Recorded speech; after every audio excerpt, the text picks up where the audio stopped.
moss. More moss to the people, yeah, more moss. More moss to the people, yeah, more moss. More moss to the people.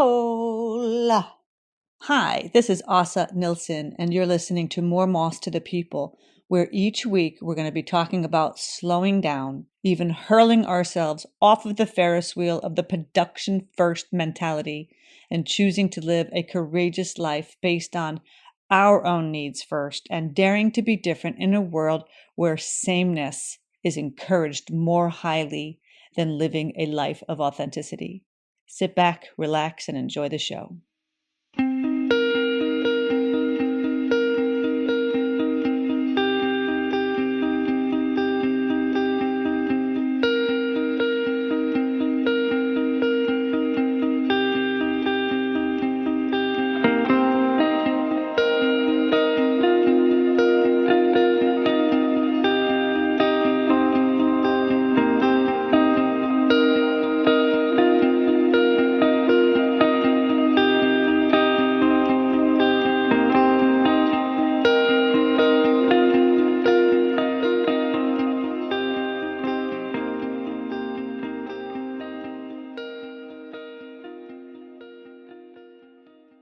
Welcome back to More Moss to the People, the place for conversations with cool people who have opted out of the rat race, maybe instead chose their own way, living life on their own terms. Yeah, today, it's just me. My name is Åsa Nilsson, and I'm your host. I like doing this. I like coming to you just me, just little old me in your ear, yeah? And sharing my heart. Words from the heart speak to the heart, right? I know for my own sake, I love listening to other people's stories and learning from them because I have so much still to learn. Even, I was having a conversation with Sinead Fine, the person that I interviewed last week, and she said, the more I think I know, the less I know. And I busted out laughing. I'm like, oh my gosh, I agree. I totally agree. And I think that's a good thing because when I was young, I thought I knew everything. I hated asking for help. I don't know if you're like that at all, but when I was young, I always wanted people to think that I knew things that I had no idea. I knew nothing. And of course I didn't. I was a child. And today I'm married to Thomas, the angel, who my Fiat 500, you can look back a couple of episodes and listen to that about our story, about how we met. And he's so gentle and so incredibly smart. And he does not take his knowledge for granted. And what I mean by that is he shares his knowledge very openly and in a very matter-of-fact way, and never, ever in a degrading manner or in a way like, duh, why are you so stupid? I don't understand how you do not know this stuff by now. I mean, I ask him these questions like, wait, what? Hold on, that's what that means? I had no idea.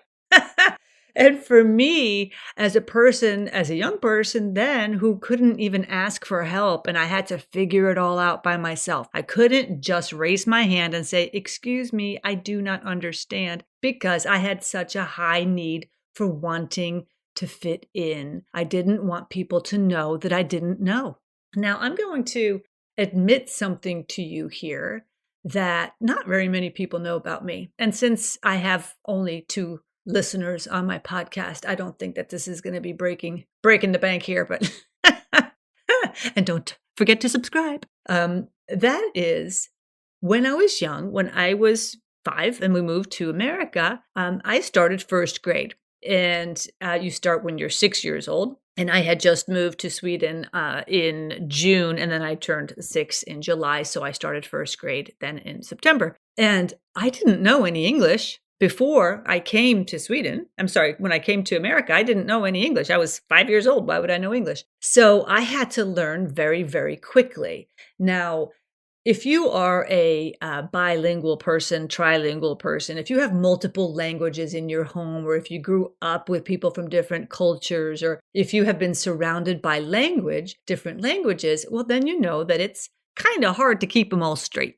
So in school, because I had this inherent problem of actually asking for help, because I didn't want everybody to realize that I knew nothing, I never got the help that I needed. So grammatically, for example, like nouns, pronouns, adverbs, verbs, all that kind of stuff, I still do not know what they mean. I don't know what they are. I don't know how I'm supposed, like if somebody says, "Oh, give me an adverb." I'll be like, I don't know what that means. And I have never admitted this to people because I felt so stupid. Like I didn't learn it. I never learned it. I'm not saying that it's too late for me to learn it now, which if it was that important to me, I would. But to say to you two angels listening, that I wonder, did I have some sort of a learning disability and I never asked for help? So was my learning disability the fact that I never asked for help? I'm thinking yes. I didn't ask for help. Now, how does that come into my life today as this person that I'm asking for help more and more and more? I'm asking for conversation so that I can learn more. How do I learn more? I learn more by listening to other people and seeing how they live their lives and hearing their experiences. And then I put it into my own brain and I kind of process it through to say, wow, that's interesting. That's cool. Not being judgmental. And I'm really, really working on myself and my own judgments of myself, because I realize that everything starts with me, and how I treat myself in my own day, in my own life, is also then a direct reflection of how I treat other people. Do I judge myself for not knowing things? Well, if I'm doing it to myself, why wouldn't I be doing it to others? And I don't want to be ugly or mean to anybody else. That is not my intention. And I'm realizing and feeling in so much more about, wow, what am I doing here? I mean, here, yes, in this podcast, but also in my life, in my world, in this moment in time that I find myself in, and wondering really more of who do I need to be instead of what do I need to do? Because having this need to always produce or to be successful in the eyes of others, what does that even mean? It's such a random, weird, like subjective thing anyway. And it's like, well, if I feel good about my life and if I feel like I'm making a difference for other people, or if I'm showing up in the world in whatever way that I am able to, truly, I mean, with my heart wide open. And as Tim Ferris says, I come to you with my hat in my hand and I ask for your support. I mean, the support of being a part of this movement. This isn't about me. Yes, I am the person that is speaking to you in your ear right now, but this is about us. And this is something that also makes me feel, I've got chill bumps all over my body. This is a quote by a gentleman by the name of Howard Thurman. Ask not what the world needs. Ask what makes you come alive, because the world needs more people that have come alive. Oh my God, yes. Yes, that is what this whole movement is about. Conversations with people that dare to show up in the world for themselves, for others, as they are. That to me, it makes me want to cry, because it is so deeply moving to me when I know that somebody is so connected to themselves, to their core of their being, and showing up as perfectly imperfect as we all are. Gosh, that is powerful stuff. And those are the conversations, those are the kind of cool people that I want to bring into this conversation so that you can meet them too. So you can meet them. I mean, I'm the luckiest girl alive. I am so lucky that I get to do this. Like, people who say, oh my God, I'm so busy. How do you have the time? All my time is free time. All your time is free time. How do you choose to live it? How do you choose to use it? In victim? Or, wow, I'm the luckiest person. I'm having the time of my life. I love what I do every day in my work. I love coming home to my family. I love working from my home and having the wherewithal to take a minute and go for my walk and come back in and eat lunch and then have a conversation with somebody and say, hey, do you want to be a part of my movement? Would you like to be on my podcast and be a guest? I just had a conversation. I called this woman. I'm going to tell you a ballsy move that I made, which this is showing you how much it is possible to grow.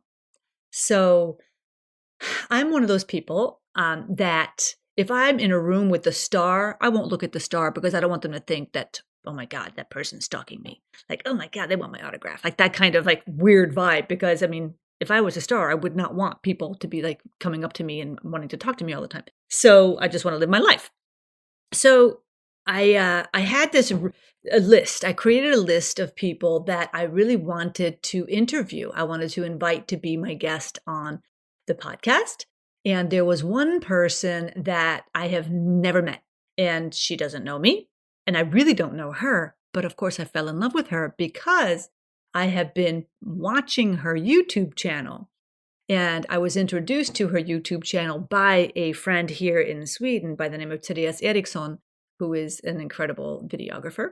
And she is my friend. And she said, also, you got to pay attention to this woman. Her YouTube channel is really amazing. She does tarot cards.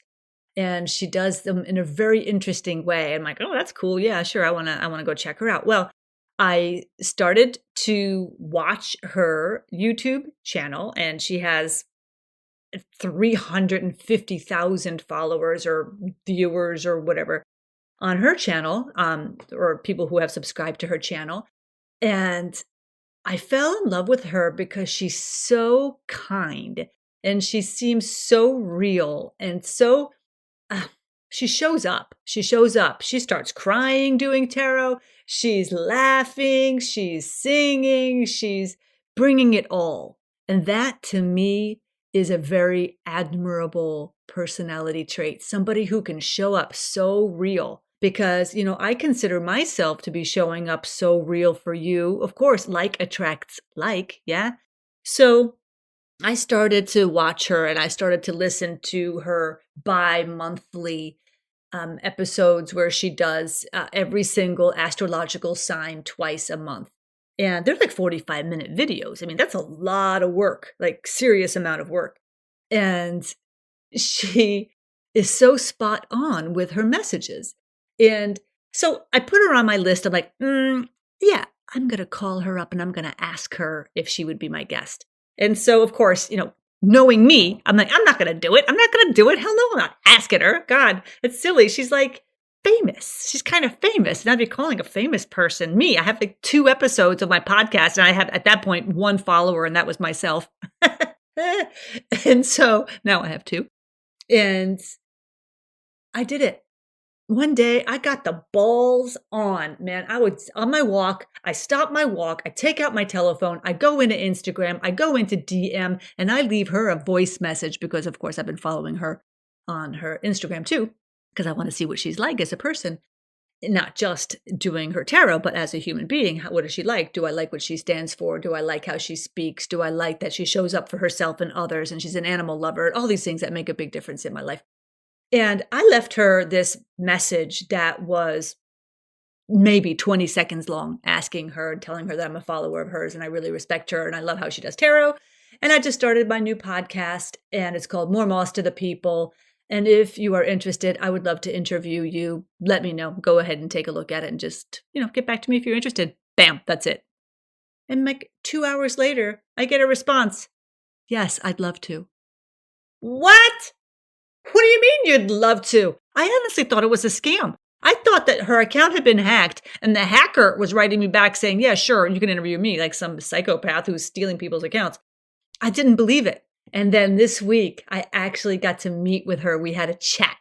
We had a pre-call chat and she's 1,000 times more lovely than I even anticipated. And, what did I learn from that lesson? I learned that we are all the same. She is the kindest of the kindest of the kindest, and she's another human being doing her work and doing what she loves to do in the world in a way she loves to do it. And people feel it. They come to her. They are attracted to her because they know she's so good, and they know that she's going to make them feel powerful in their own lives. What a gift. What a gift. Yeah. I mean, she's like, not like, hey, look at me, look at me. She's doing this like, come on, listen in. This is for you. And if it doesn't resonate, then it's not for you. Don't worry about it. Don't listen to it. Yeah, she's beautiful. She is beautiful. And, that just goes to show when we change how we look at things, then things change. I don't want to be a person that comes across as I know everything, because I don't. And if you ask me a question today and you say, hey, what does this mean? And if I don't know, I'm going to say, I have no idea, but let me look it up for you, or I can look into it with you, or, something like that, versus trying to make up some answer. Now I want to attract more and more and more people that are like, wow, I've taken my power back. And I want to feel that I matter in this world. And I'm like, yeah, you matter. We all matter. How do we all get to matter? What do I need to be instead of what do I need to do? Again, I need to be myself. I need to be myself in this world. You can be yourself in this world and do the things, be the things, love the things, have the things. Yeah. It's all there for us. Everything is there for us. But ultimately, who are we? Who are we? Yeah. Words from the heart speak to the heart. Remember that. How can you share your heart this week with somebody that you know needs to hear what you have to say? Somebody that you know needs your hand right now to reach out to them to say, listen, you're not alone. I've got your back. Whose back can you have today? Have your own back first. Always have your own back first. Please, my friend. And then you have the friends' backs and the other people's back and other people's back, because that's what we need in this world, is more people showing up for each other. We can all show up for each other. There's plenty to go around, plenty for all of us. Tell me your thoughts on this. I would love to know your thoughts and your feedback, because I want to make this podcast what you also love to hear about. So share your thoughts, share your ideas, send me an email, send me DMs, all the places you can find me, moremosstothepeople.com. You can go to Instagram, you can go to LinkedIn, you can go to Facebook, go wherever you want, wherever you can find me. Because I'm basically in every single social media channel. So feel free to reach out to me. Please share this episode, share your heart, share your love with the world, because the world needs you right now. I'll see you next time. Thank you so much for listening. Thank you for listening to this week's episode of More Moss to the People. I am Åsa Nilsson. If you like this episode, I'd love to hear from you. Like, subscribe, follow the podcast, share it with a friend. I want to say thank you to Kamel Asli for his help with the production of this podcast. Without him, this would not even be in your ears today. I can assure you of that. And let me say a little something about my friend Gregory Paul Donaldson, may he rest in peace, who would always leave me with this quote. He would say, in the meantime and between time, whatever you do, do it well, and then pass it on. Peace, and most importantly, joy. I want to leave you with that as well. I'll see you on the flip side, my friend. Take care.